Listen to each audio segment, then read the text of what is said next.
গেল মান, নইলে লোকে বলতো মরে অবৈধ সন্তান। একটু অবৈধ সুখ পেতে মা, একটু অবৈধ সুখ পেতে মা আমায় পেটে নিলে, কলঙ্কের ভয়ে তুমি আমায় ছুঁড়ে ফেলে দিলে।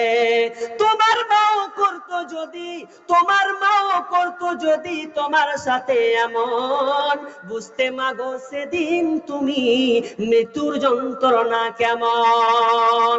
মা আমার, বোন আমার, তুমি যেভাবে সন্তানকে লাইকেশন করছো, অথবা তুমি সিঙ্গেশনের মাধ্যমে কিংবা ট্যাবলেট বড়ি খেয়ে তুমি সন্তানটাকে হত্যা করছো, একদিন তোমাকে জবাব দিতে হবে বিচারের ময়দানে।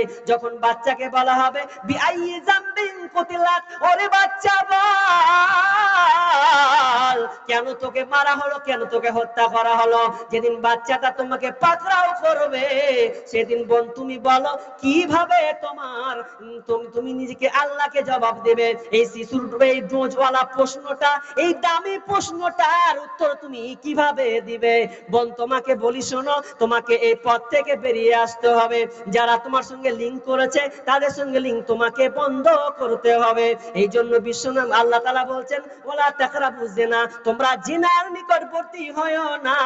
যদি তোমরা জিনার নিকটবর্তী হও, এটা এমন নিকৃষ্ট একটা পথ, হাদিসে এসেছে কেউ যদি জিনায় লিপ্ত হয়ে যায় তাহলে তাকে 100 লাঠি মারতে হবে, 100 লাঠি প্রহার করতে হবে। আর যদি বিয়ের করার পর ধরা পড়ে যায়, দেওরের সঙ্গে ধরা পড়ে, তো শুনেলে ওকে আপনার কিনা কোমর পর্যন্ত পুঁতে রজম করে দিতে হবে। কত কঠিন জেনা করা, মজা লাগছে শুনেলেন। কেউ যদি স্ত্রী থাকার পর, বউ থাকার পর স্বামীর সঙ্গে জেনায় লিপ্ত হয়েছেন, তাহলে প্রথম বিবি তালাক, তালাক, তালাক। আপনাকে বিচারের মাঠে জবাবদিহি করতে হবে। জানেন না দুই বোনকে বিবাহ করা যায় না? জানেন না এটা আপনি? তো আপনি কিভাবে আপনার শালিকার সাথে আপনি জেনায় লিপ্ত হলেন, তার সঙ্গে গোপনে চলে গেলেন? শাস্তি কি?